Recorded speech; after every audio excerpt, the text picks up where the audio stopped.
Hi, it's Mr. Y, the social studies guy, continuing our series on Ohio's 88 counties. We're right here in beautiful downtown Norwalk, Ohio, county seat of Huron County. Behind me is the historic courthouse for Huron County, and located directly behind the courthouse is the jail. This building is on the National Register of Historical Buildings, along with quite a few others in Norwalk. There's a tremendous history which is here in Norwalk and Huron County, as you're going to see as we go through our video series. Now, what's interesting is that Huron County was named obviously for the Huron Indians. Now, the Huron Indians were in Canada, and as they came down from Ontario, again, there was a lot of activity with these different tribes. Most of them was because of the fact that the Iroquois pushed them further and further from their native lands. So the Hurons came down here and actually assimilated with the Wyandot tribe, which when we do Wyandot County with Upper Sandusky as that county seat, we'll talk more about in detail. But that's how this county got its name. Now, what's very interesting about Huron County is everybody talks about this area as the Firelands. A lot of people don't know what that means, what the Firelands means. And what happened was during the Revolutionary War, the British burned quite a bit of what is the state of Connecticut.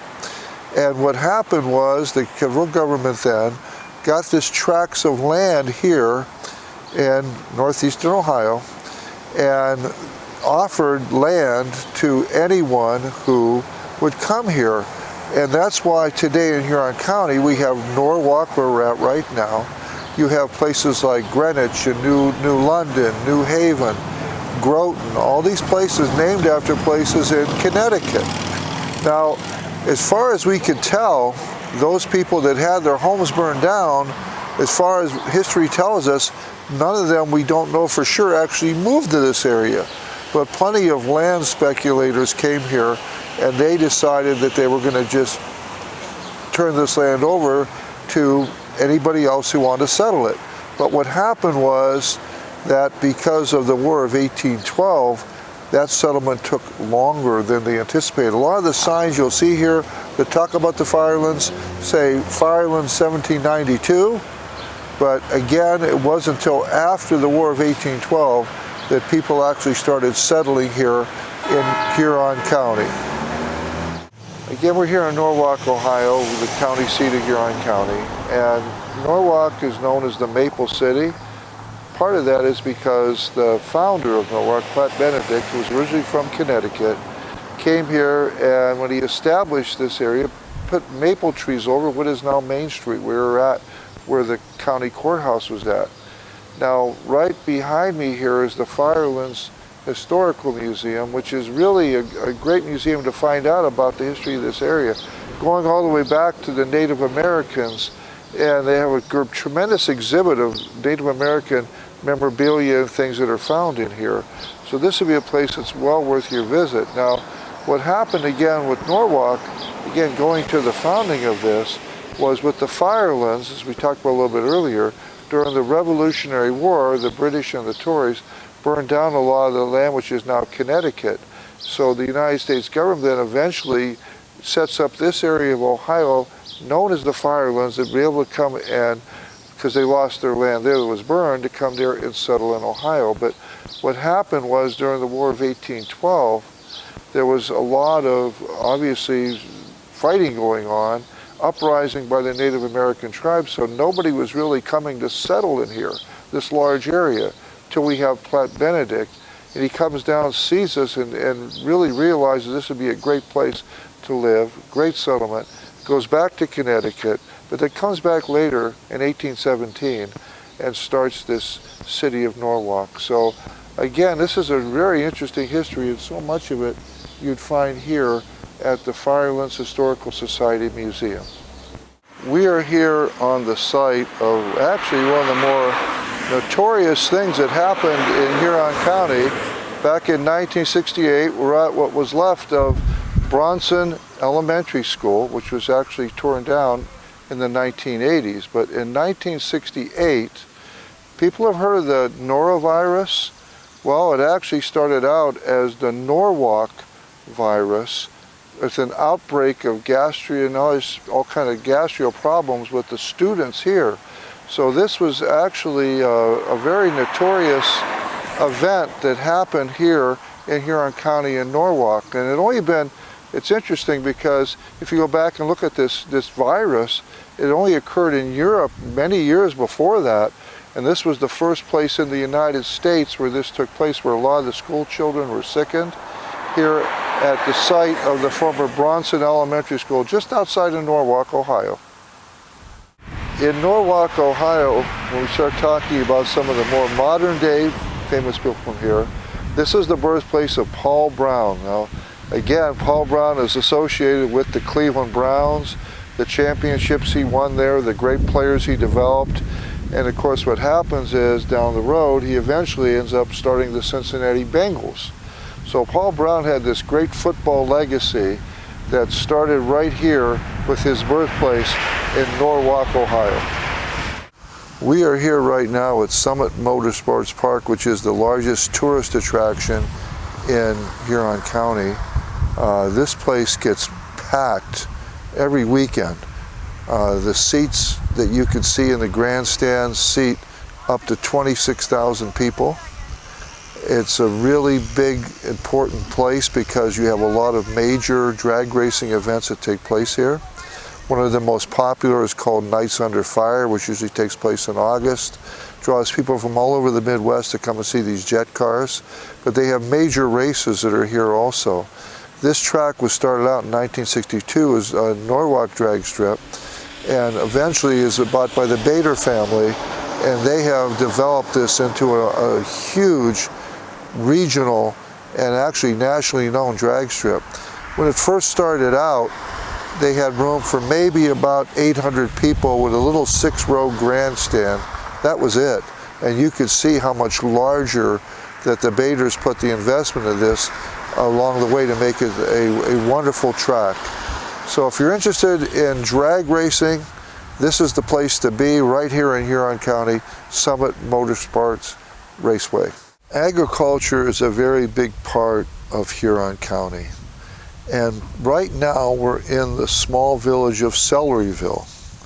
Maybe you haven't heard of Celeryville before. You've heard of celery and hopefully you like it. But this particular area was actually wonderful for the growing of celery. And there was a local man, Henry Johnson, who had this area which was called the Willard Marsh, and said to himself, you know, this is the type of black muck soil that'd be perfect for growing vegetables, including celery, which as we know is predominantly water. But he didn't have knowledge himself on how to be able to grow that and develop the soil.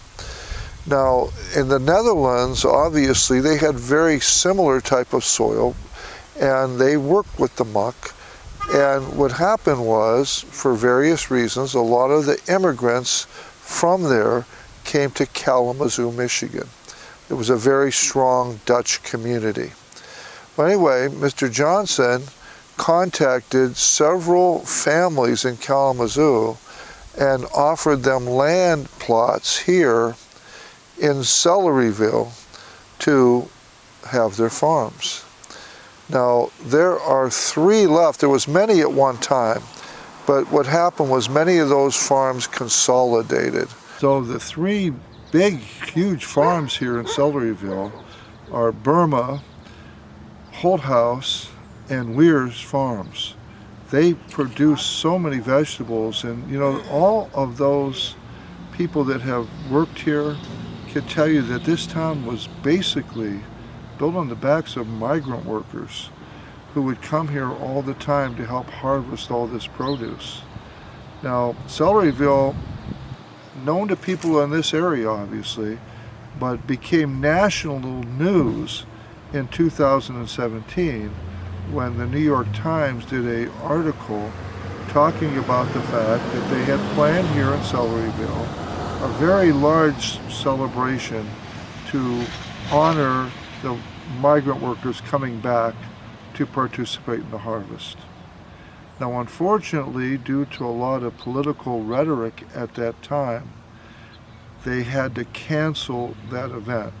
which was very sad, because here's the people that actually do all this work to make sure we have vegetables that had to lose out on this celebration because of this political climate we're in. So this is a very nice little town. I mean, it really is. And again, a lot of the credit comes not only to the Dutch farmers who built this, but to the migrant workers who've harvested the crops here in Celeryville. We are here in historic Milan, Ohio. Milan was once known as a great canal town, connecting up to Lake Erie, of course, and today, no longer the canal, obviously, but the most important part was about its most famous resident, who's a statue of him is sitting right next to me, Thomas Edison. And right behind me is the Edison birthplace. And we're right here at the Edison Museum. So here in Milan, you'll see a lot of different things that deal with Thomas Edison and his boyhood home growing up here.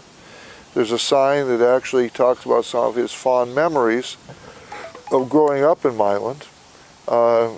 Very interesting here in town, one of the most popular restaurants is called The Invention. Now, if you remember back in Seneca County, we visited a church. It was the first church to be wired for electricity in the United States, and of course we showed you the tremendous chandelier, which was a gift from the Edison Company. So Thomas Edison, of course, known for so many different inventions.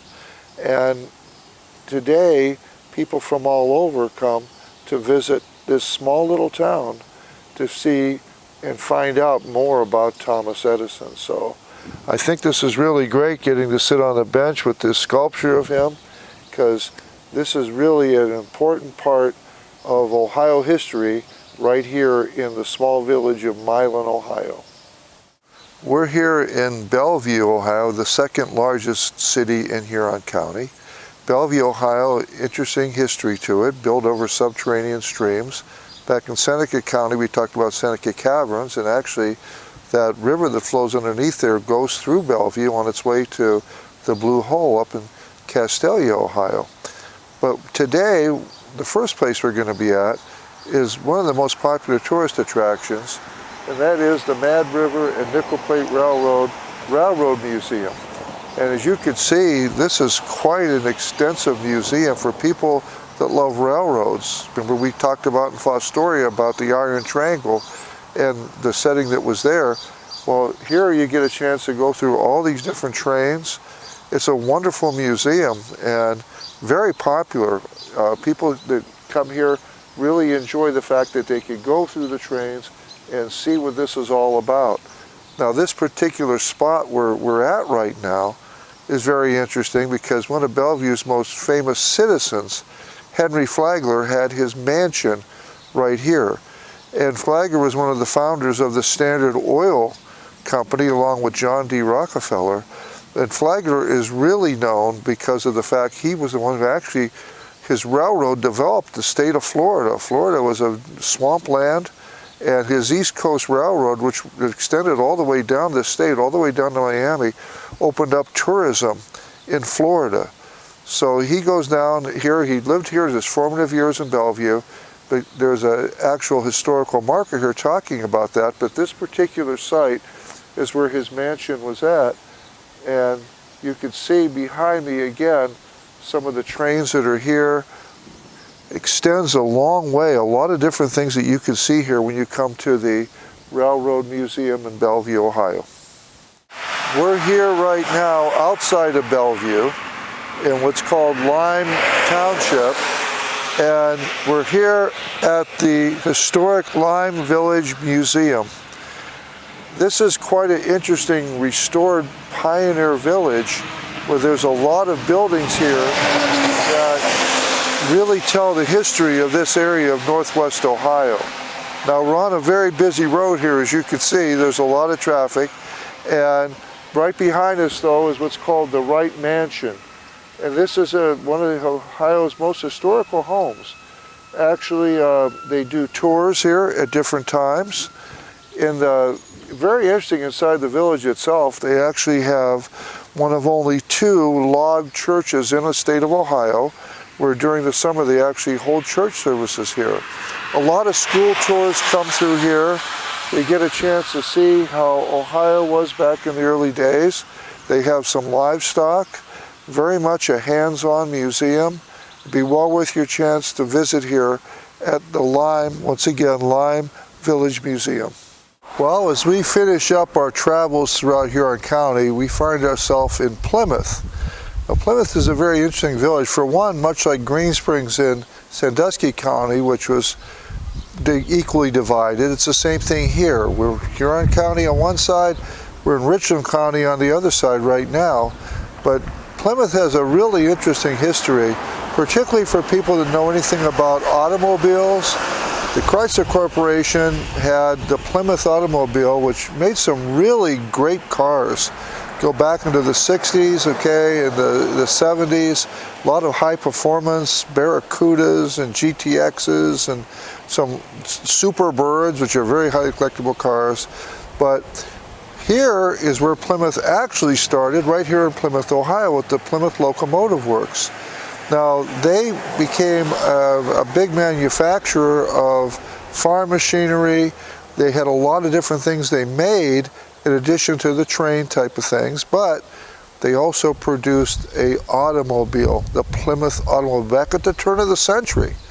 And what happened was this automobile was not mass produced, but it was one that they did make. So what happened was later on then Chrysler tries to say, no, we have that name rights to Plymouth.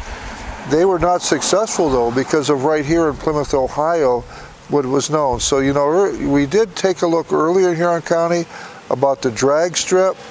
Well, if you want to see Plymouth, they actually have some days there where they kind of focus on Plymouth automobiles, and you would see some of those ones that I mentioned about earlier. But this is a really interesting little town as we end our series on Huron County.